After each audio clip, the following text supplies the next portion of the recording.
नमस्कार दोस्तों, वेलकम। स्वागत है एक बार फिर से आप सभी का आर एस जंक्शन पर। मैं हूं घनश्याम और जैसा कि आप सभी जानते हैं, आर एस 2022 के प्रीलिम्स एग्जाम को टारगेट करते हुए हम सभी पॉलिटी के कुछ एमसीक्यूज पर चर्चा कर रहे हैं। आज हमारी ये 9वीं कक्षा है और हम मूल अधिकारों पर बात कर रहे हैं। तो विस्तारित रूप में हम इस टॉपिक को कवर कर रहे हैं क्योंकि पूरा का पूरा पॉलिटी आपको 25 क्वेश्चंस देकर जाता है आउट ऑफ 150, और आप इसमें पूरे 25 में से 25 क्वेश्चंस अचीव भी कर सकते हैं। तो वही मेरा उद्देश्य है जिसके लिए मैं आपको तैयारी करा रहा हूँ। इसी के लिए मैंने आपको एक टेस्ट सीरीज भी जो है प्रोवाइड करवा दी है। तो जैसे जैसे हमारे क्वेश्चंस बनते जाएंगे हम वहाँ पर अपलोड कर रहे हैं। आप सभी R S junction application Google play store से डाउनलोड कर सकते हैं और वहाँ पर जो है इसका लाभ उठा सकते हैं। तो बस रेगुलर बने रहिए मेरे साथ, क्योंकि अभी आपके पास में कोई वैकेंसी नहीं है, लेकिन आप मान के चलिए कि शांति काल में ही युद्ध की तैयारियां की जाती है। जब हमारी आर्मी शांति काल में होती है, जब युद्ध नहीं होता है, तो उनकी एक्सरसाइजेज होती है। वो इसीलिए होती है ताकि जब उनकी युद्ध की स्थिति आए तो वहां पर वे अच्छा प्रदर्शन कर सके, उनके स्ट्रेस को वो सहन कर सके। तो आपको भी अभी थोड़ा थोड़ा पढ़ते रहना है ताकि जब आपका एग्जाम का नोटिफिकेशन आए तो उस समय आप पूरी तरह से प्रिपेयर रहें और अपने एग्जाम को फर्स्ट टाइम में क्लियर कर पाए। तो चलिए शुरुआत करते हैं पार्ट 9 की। और हमारा पहला क्वेश्चन आज का हम देखते हैं।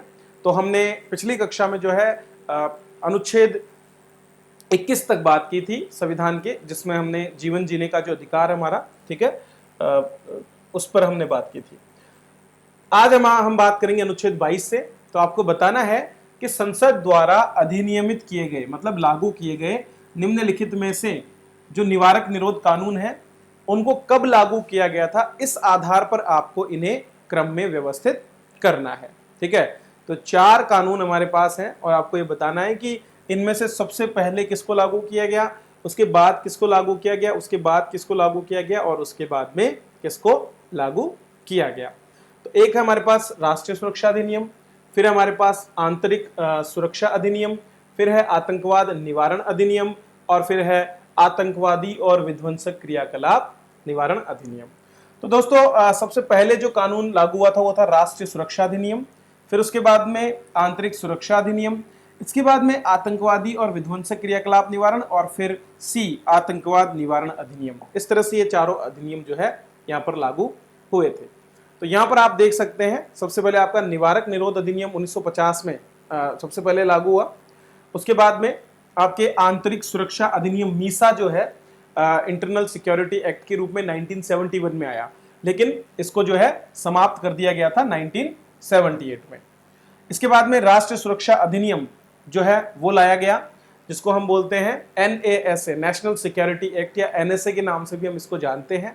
ये 1980 में लाया गया था और ये आज भी लागू है, इसको खत्म नहीं किया गया है। इसके बाद में आतंकवादी और विध्वंसक क्रियाकलाप निवारण अधिनियम 1985, जिसको हम टाडा एक्ट के नाम से जानते हैं, वो भी लाया गया था, लेकिन 1995 में इसको भी समाप्त कर दिया गया था।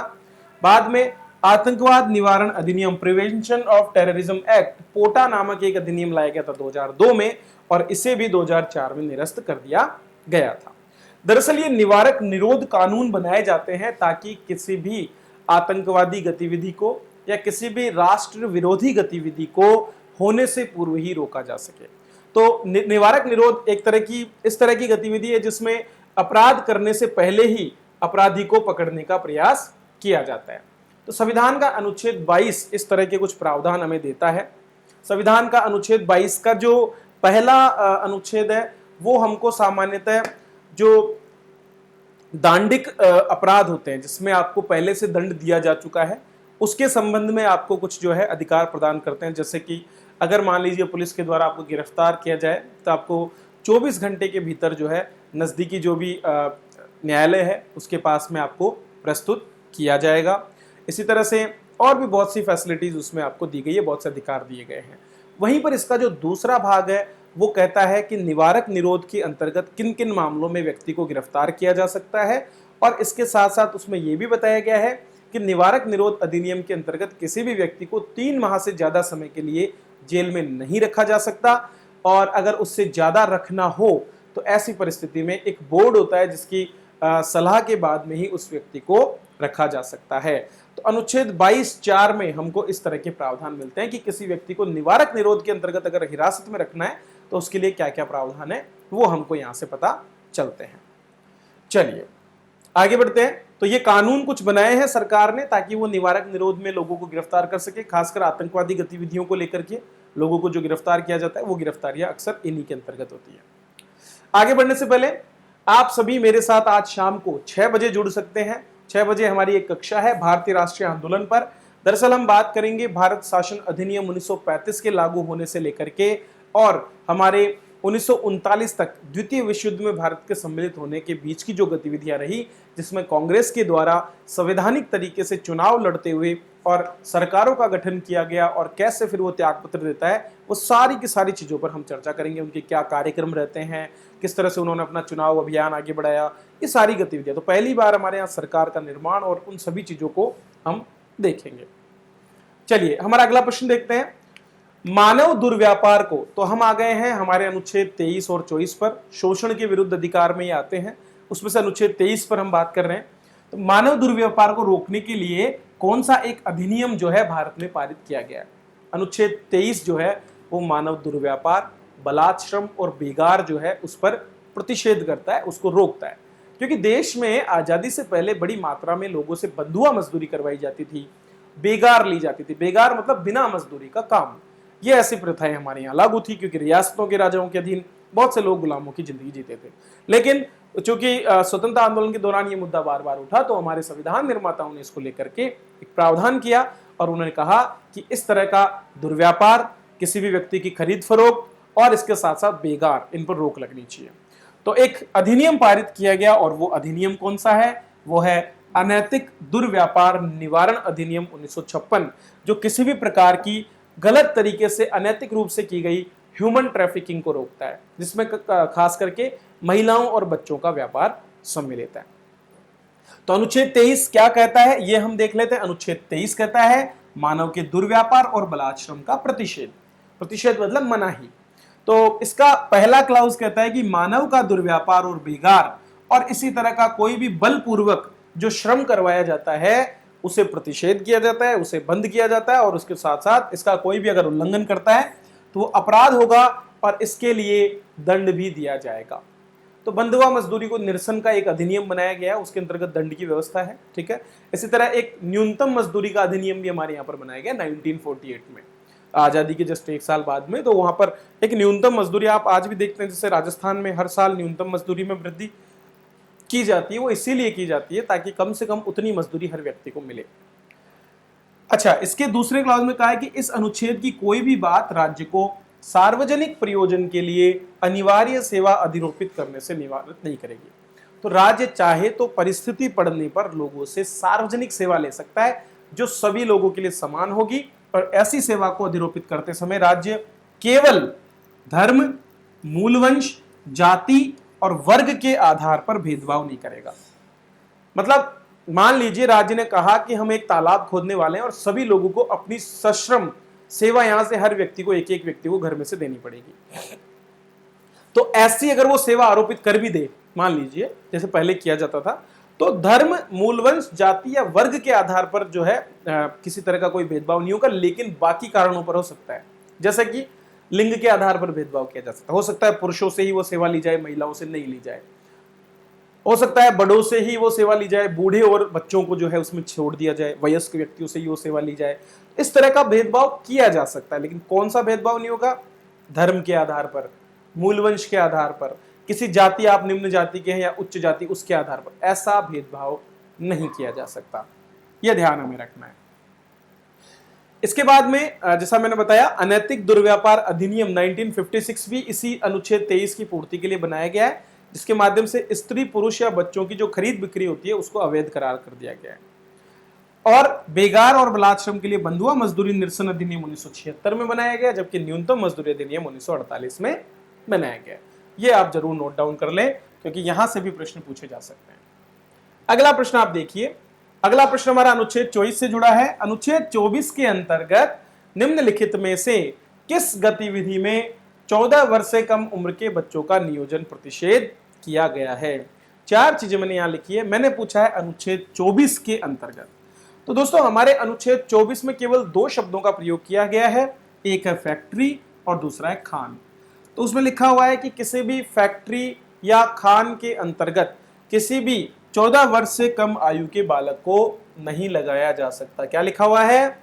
14 वर्ष से कम आयु के किसी भी बालक को किसी कारखाने या खान में काम करने के लिए या फिर किसी ऐसे ही संकटमय नियोजन, क्योंकि क्या होता है कारखानों में और खानों में मशीनें होती है, बहुत से खतरे होते हैं जीवन को लेकर के, इसलिए 14 वर्ष से कम आयु के बच्चों को यहाँ पर काम नहीं कराया जा सकता। हालांकि बाद में इसी अनुच्छेद की पूर्ति करने के लिए सन 1986 में बाल श्रम प्रतिषेध एवं नियमन अधिनियम बनाया गया था और इस अधिनियम के अंतर्गत बहुत से प्रावधान किए गए। 2016 में इस कानून को बदला गया और इसमें इसका नाम जो है वो क्या कर दिया गया? बाल एवं किशोर श्रम अधिनियम। तो पहले जहां पर 14 वर्ष से कम आयु के बालकों को लिया गया था, बल्कि अब यहां पर 14 से 18 वर्ष तक के बालकों को भी ले लिया गया है। ठीक है, अब देखो यहां पर लिखा हुआ है 14 वर्ष से कम आयु के बालक, तो 14 वर्ष या उससे कम आयु के बालक, इसको हम कैसे पढ़ेंगे? 14 वर्ष या उससे कम आयु के बालक। 14 वर्ष का बालक कौन सा होता है? जो 15 का नहीं हुआ है, मतलब जो बच्चा 14 साल और 364 दिन का भी हो गया है ना, वो भी इसी श्रेणी में सम्मिलित है। लेकिन 15 से 18 वर्ष तक की आयु के जो बालक होते हैं उन सभी को जो है हम किस में काउंट करते हैं? किशोर में काउंट करते हैं, और उनको भी बाद में हमारे किशोर श्रम अधिनियम में सम्मिलित किया गया है संशोधन के माध्यम से। और इस संशोधित अधिनियम में 14 वर्ष से कम आयु के जो बच्चे हैं उनको तो सभी प्रकार के व्यवसाय और प्रक्रियाओं में रोजगार निषिद्ध है, मतलब कोई भी काम अब उन बच्चों से नहीं लिया जा सकता कहीं पर भी। हालांकि इन बच्चों से घरेलू कार्यों में सहायता ली जा सकती है, जैसे कि घर की कोई अपनी दुकान है, ठीक है, तो वहां पर बच्चा जा सकता है, थोड़ी देर दुकान पर बैठ सकता है, लेकिन उसमें यह ध्यान रखना है कि बच्चे की शिक्षा उसमें बाधित नहीं होनी चाहिए अनुच्छेद 21 के अंतर्गत। ठीक है, अनुच्छेद 21A के अंतर्गत जो शिक्षा है वो बाधित नहीं होनी चाहिए। कोई अगर इसका उल्लंघन करता है तो उसमें कुछ सजाएं भी है।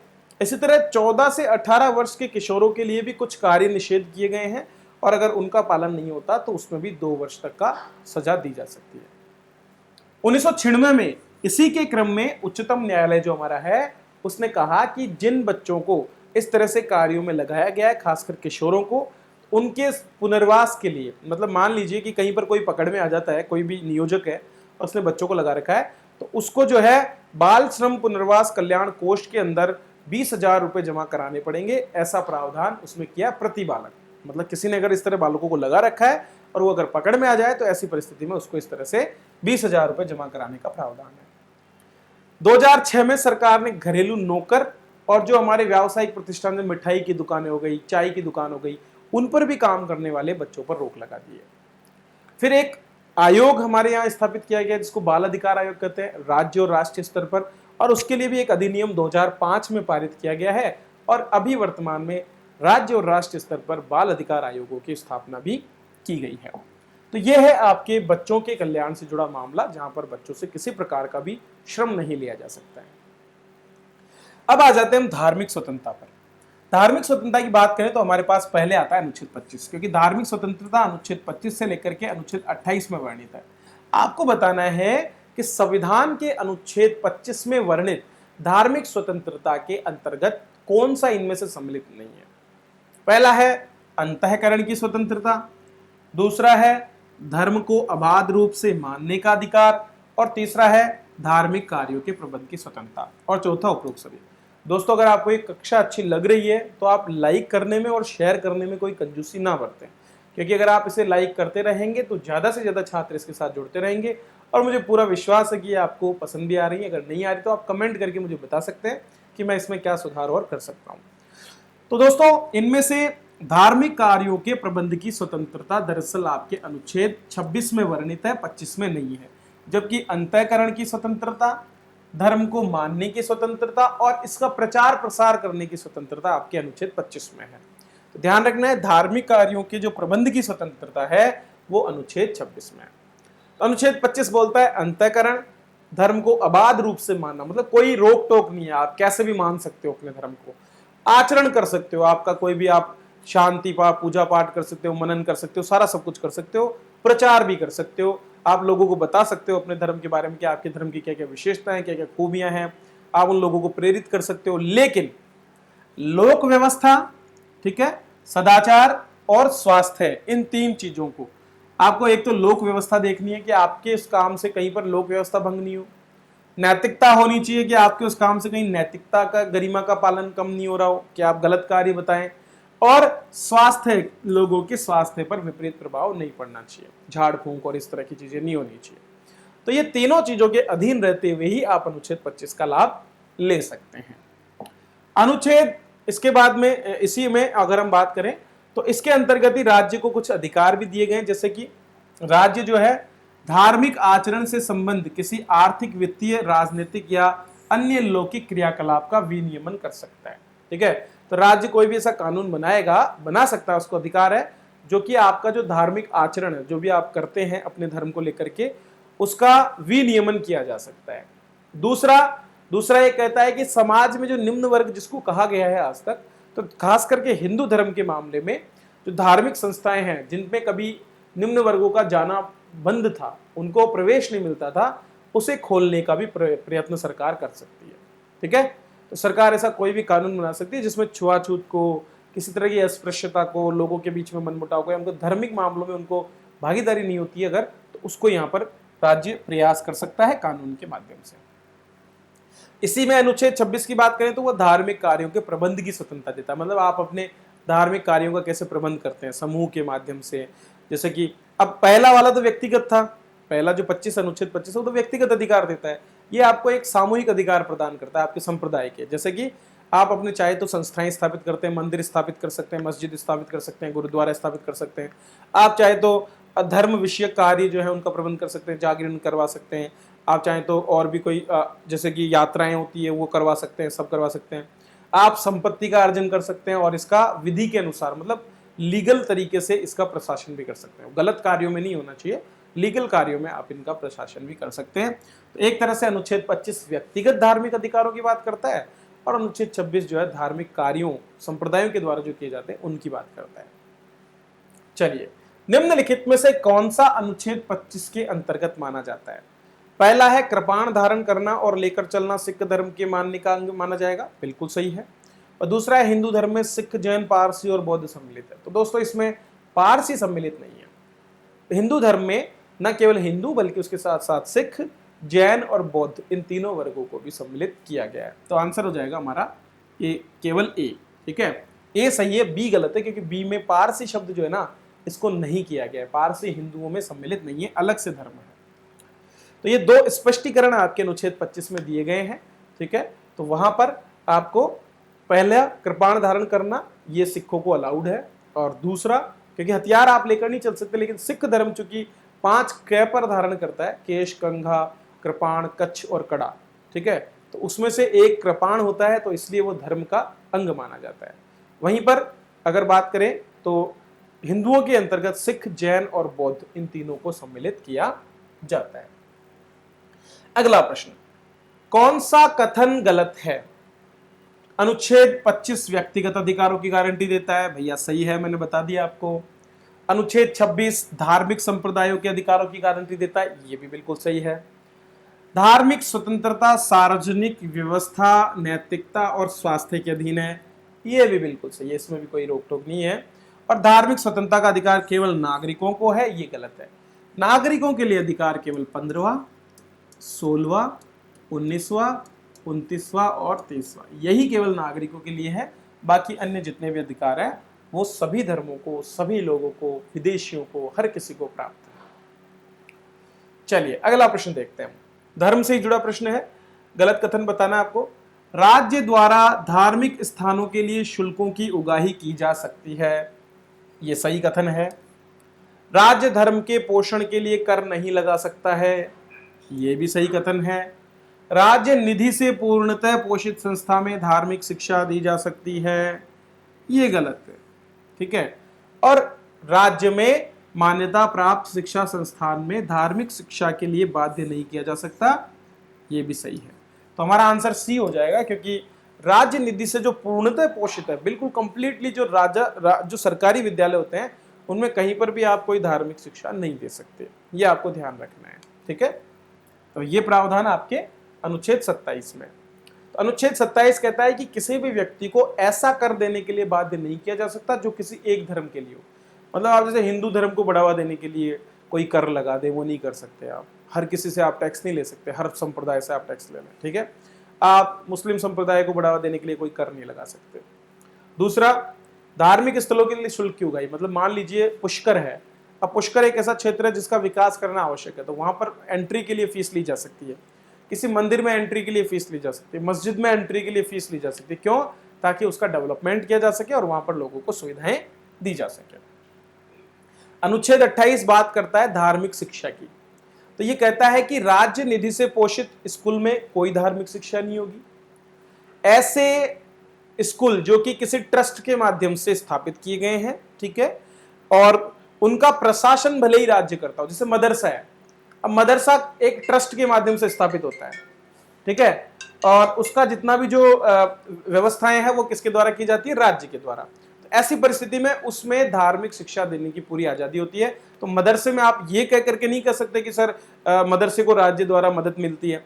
राज्य भले ही उसको मदद देता है, लेकिन मदरसों की स्थापना एक ट्रस्ट के माध्यम से होती है, जिसका उद्देश्य यही है, ठीक है, कि वो उर्दू में शिक्षा प्रदान करे, लोगों को उर्दू की जो संरक्षण है उसका काम करे। राज्य से मान्यता प्राप्त या राज्य निधि से सहायता पाने वाली शिक्षा संस्था में सहमति के आधार पर धार्मिक शिक्षा दी जा सकती है। बिल्कुल, अगर आपने राज्य से मान्यता प्राप्त, जैसे कोई निजी स्कूल है जिसने राज्य से सर्टिफाइड है, ठीक है, वहां पर चाहे तो अगर बच्चे की सहमति है और अगर अवयस्क है तो उसके माता पिता की सहमति है तो शिक्षा दी जा सकती है, नहीं तो जबरदस्ती वहां पर भी नहीं की जा सकती। चलिए अब बताइए, अनुच्छेद 29 और 30 ये दोनों आपके कुछ अल्पसंख्यकों के अधिकारों की बात करते हैं। तो आपको बताना है कि निम्नलिखित में से किस प्रकार के अल्पसंख्यकों को ये जो है सुरक्षा देते हैं।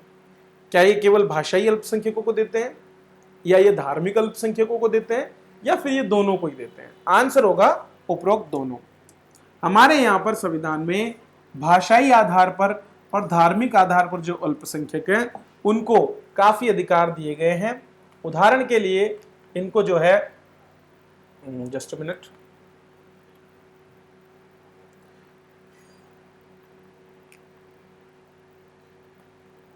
हाँ, अगला प्रश्न भी आप देख लीजिए। कौन सा एक अनुच्छेद अल्पसंख्यकों के साथ साथ बहुसंख्यक वर्गों को भी संरक्षण देता है? तो ऐसा नहीं है कि हमारे अनुच्छेद 29 और 30 में केवल और केवल अल्पसंख्यकों को अधिकार मिले। अगर हम बात करें अनुच्छेद 29 की, तो अनुच्छेद 29 में जो पंक्ति प्रयोग की गई है, जो शब्द प्रयोग किए गए हैं, उनका आशय ये निकलता है कि ना केवल अल्पसंख्यक बल्कि बहुसंख्यक वर्गों को भी वो अधिकार प्राप्त है। कैसे? वो तो आप जब अनुच्छेद 29 देखेंगे तो पता चलेगा। अनुच्छेद 29 में लिखा गया है अल्पसंख्यक वर्गों के हितों का संरक्षण। यहां से देखने पर लगता है कि केवल अल्पसंख्यकों के लिए, लेकिन नहीं। दरअसल इसमें लिखा है कि भारत के राज्य क्षेत्र या उसके किसी भाग के निवासी नागरिकों के, किसका? नागरिक, केवल नागरिकों के लिए है। किसी भी अनुभाग को, किसी भी अनुभाग का मतलब है, मान लीजिए ये पूरी जनसंख्या है, इसका एक हिस्सा तो ये है, एक हिस्सा ये है और एक हिस्सा ये है। मान लीजिए ये हिस्सा ए है, ये हिस्सा बी है और ये हिस्सा सी है। तो यहां पर इनमें से किसी भी अनुभाग, मतलब चाहे वो अल्पसंख्यक हो या चाहे बहुसंख्यक, प्रत्येक भाग को अपनी भाषा, लिपि और संस्कृति को बनाए रखने का अधिकार है। इसका मतलब है कि ना केवल मुस्लिम्स, ना केवल सिख, ना केवल ईसाई, बल्कि हिंदुओं को भी अपनी अपनी भाषा, लिपि और संस्कृति को बनाए रखने का अधिकार है। और इसमें फिर दूसरा कहा जाता है कि राज्य द्वारा पोषित या राज्य निधि से सहायता मिलने वाली जो संस्थान है, वहां पर धर्म, मूलवंश, जाति, भाषा या इनके आधार पर वंचित नहीं किया जा सकता। तो भले ही आप अपनी भाषा का संरक्षण करो, संस्कृति का संरक्षण करो, लेकिन कोई व्यक्ति अगर आपकी संस्था जो कि राज्य से मान्यता प्राप्त है और राज्य से पोषित है, राज्य निधि से सहायता प्राप्त करती है, मतलब सरकार का एड ऑन होना चाहिए, उसमें सरकार का योगदान होना चाहिए। अगर वो योगदान है तो आप किसी व्यक्ति को उसके धर्म के आधार पर वहां पर प्रवेश से मना नहीं कर सकते। आपने भी देखा होगा कि बनारस हिंदू यूनिवर्सिटी में एक प्रोफेसर के पद पर अभी हाल ही में एक मुस्लिम जो थे, जिन्होंने एक स्कॉलर थे, वो उनको एडमिशन की बात थी, मतलब उनको एक पोस्ट की बात थी वहां पर, पद की, तो वहां पर उनको फिर वो पद दिया गया है। सरकार, उच्चतम न्यायालय ने भी कहा कि इस तरह से मना नहीं किया जा सकता। अगला प्रश्न है, गलत कथन का चुनाव करना है। अनुच्छेद ए कहता है, पहला कहता है अनुच्छेद 30 के अल्पसंख्यक अधिकार केवल बहुसंख्यकों के साथ समानता स्थापित करने के लिए। पहले अनुच्छेद 30 में क्या है वो मैं आपको बताऊंगा। दूसरा है देश के सामान्य कानून अल्पसंख्यक संस्थानों पर भी लागू होते हैं। तीसरा है अनुच्छेद 30 में अल्पसंख्यकों को अपने बच्चों की अपनी भाषा में शिक्षा का अधिकार भी प्रदान किया गया है। और चौथा है इस अनुच्छेद में अल्पसंख्यक शब्द को परिभाषित किया गया है। तो पहले आप अनुच्छेद 30 देख लो, फिर हम बात करते हैं। अनुच्छेद 30 कहता है शिक्षा संस्थानों की स्थापना। अनुच्छेद 29 कहता है भाषा, संस्कृति आदि का संरक्षण। अनुच्छेद 30 कहता है शिक्षा संस्थानों की स्थापना कौन कर सकते हैं? अल्पसंख्यक वर्ग। तो इसमें लिखा है कि धर्म या भाषा पर आधारित सभी अल्पसंख्यक वर्ग अपनी रुचि के शिक्षा संस्थान जो हैं उनकी स्थापना कर सकते हैं। ठीक है। और अगर राज्य कभी भी ऐसी कोई संपत्ति उनकी है उसको जब्त करता है तो उसके लिए उसको मुआवजा देना पड़ेगा। ये बाद में जोड़ा गया अनुच्छेद जो हमारा 44वां संविधान संशोधन था उसके माध्यम से। यहाँ पर क्या कह रहा है, कोई भी व्यक्ति जो भाषा या धर्म के आधार पर अल्पसंख्यक है तो वो चाहे तो अपने लिए कोई भी शिक्षा संस्थान की स्थापना कर सकता है। केवल अल्पसंख्यकों को ये दिया गया है। शिक्षा संस्थानों को सहायता देने में राज्य किसी शिक्षा संस्था के विरुद्ध इस आधार पर विभेद नहीं करेगा कि वह धर्म या भाषा पर आधारित अल्पसंख्यक वर्ग के प्रबंध में है। मतलब अल्पसंख्यक वर्ग द्वारा चलाए जा रहे शिक्षा संस्थान को राज्य द्वारा सहायता दी जाएगी जैसे किसी सरकारी संस्थान को दी जाती है। इसीलिए मदरसों का पूरा खर्चा किसके द्वारा उठाया जाता है? हमारे सरकार के द्वारा। ठीक है।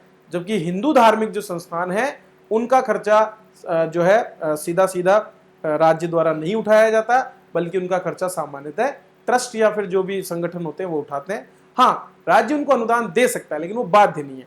लेकिन यहाँ पर राज्य बराबर इनको अनुदान देता है। राज्य किसी भी शिक्षा संस्थान को इस आधार पर भेदभाव नहीं करेगा कि वो धर्म या भाषा के आधार पर अल्पसंख्यक वर्ग के पास है। तो ये विशेष अधिकार यहाँ पर मदरसों को इसलिए मिल जाता है। संविधान में अल्पसंख्यक शब्द को कहीं भी परिभाषित नहीं किया गया है। तो जो हमारे प्रश्न में था कि इस अनुच्छेद में अल्पसंख्यक शब्द को परिभाषित किया गया, ये गलत है।